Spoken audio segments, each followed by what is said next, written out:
We're going to be starting with some good news today, folks. And this isn't just good news. This is absolutely astonishing news. And when I first saw this, I had the difficulty to believe it. And this is figures from YouGov's biannual tracker, which revealed that belief in God among 18 to 24-year-olds, this is the UK we're talking about, has almost tripled in only 3.5 years, rising from 16% in August 2021 to 45% in January 2025.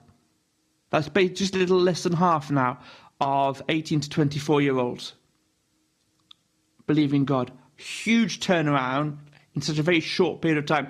Jenny Holland has the details. Jenny, good evening. Welcome back on to the show. Tell me about this. What was your first reaction to this? And break it down. Tell us exactly what is going on, because many people have lost hope in the UK, thinking it is unsalvageable. If it is salvageable, it's only going to be through faith in Jesus Christ, and something seems to be aflame. Tell us what it is. It's certainly going to be through these young people, if this YouGov poll proves correct, which I hope it does.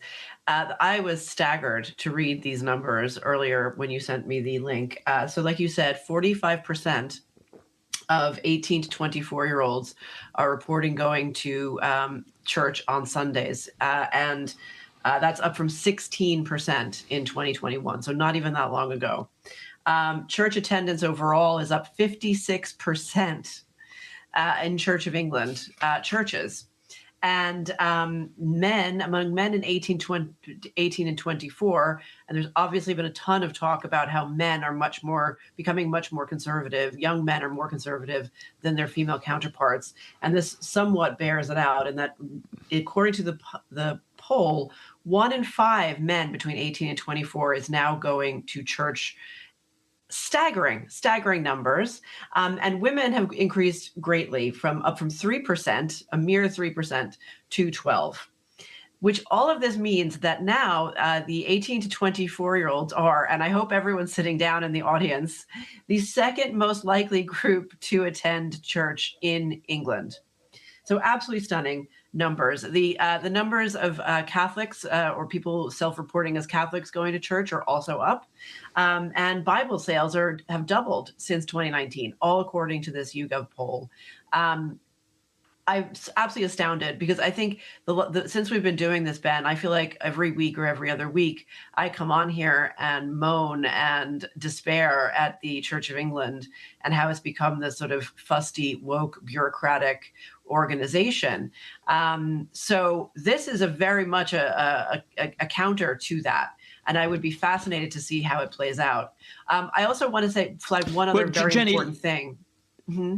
Jenny, let me just stop you there.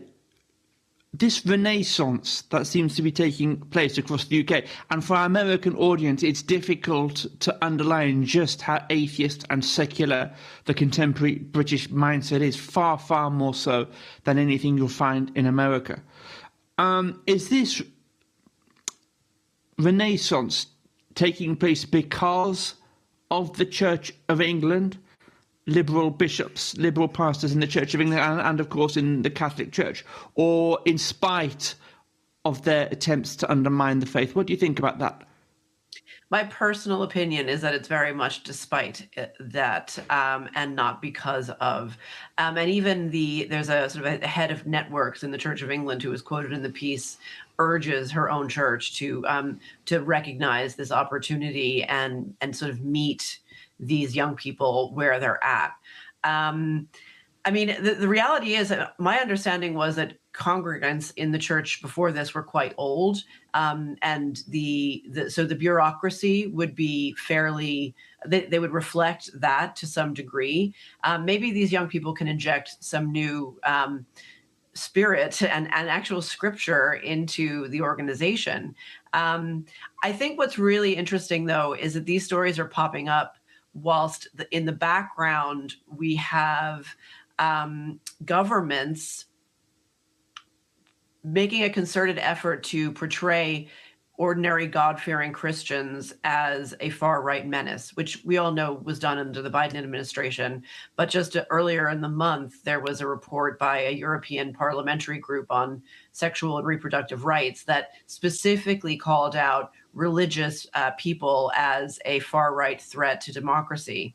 And also, it was reported earlier this week, but I don't know, it's been on there for some time, the UK's Prevent program, which is supposedly their terrorism or counterterrorism training program where people can go and be deprogrammed from jihadism, has turned its sights, surprise, surprise, on ordinary English people and has listed cultural nationalism. So cultural nationalism is listed on Prevent on their website as a extreme right-wing terrorist ideology.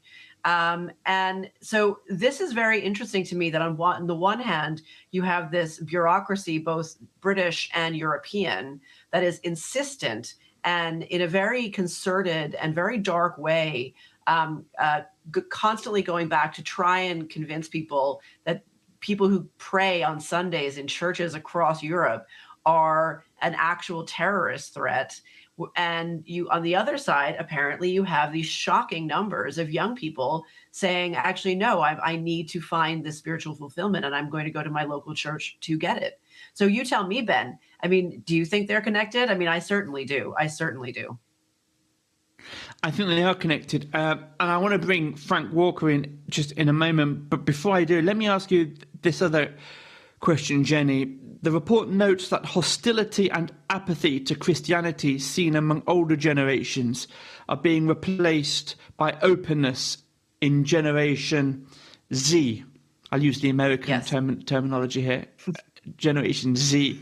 Brits would say correctly Generation Z, but as a concession to our largely American audience. Generation Z. Just give me your reading here on this, if you wouldn't mind.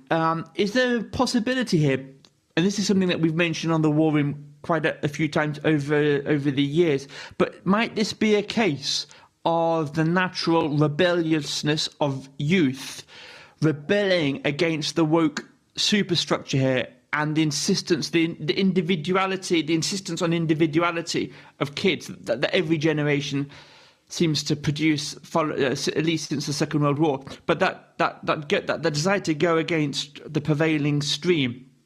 Is that might be something that we're seeing here, and people are kids are consciously rejecting this woke superstructure, this ideology, and consciously going against it?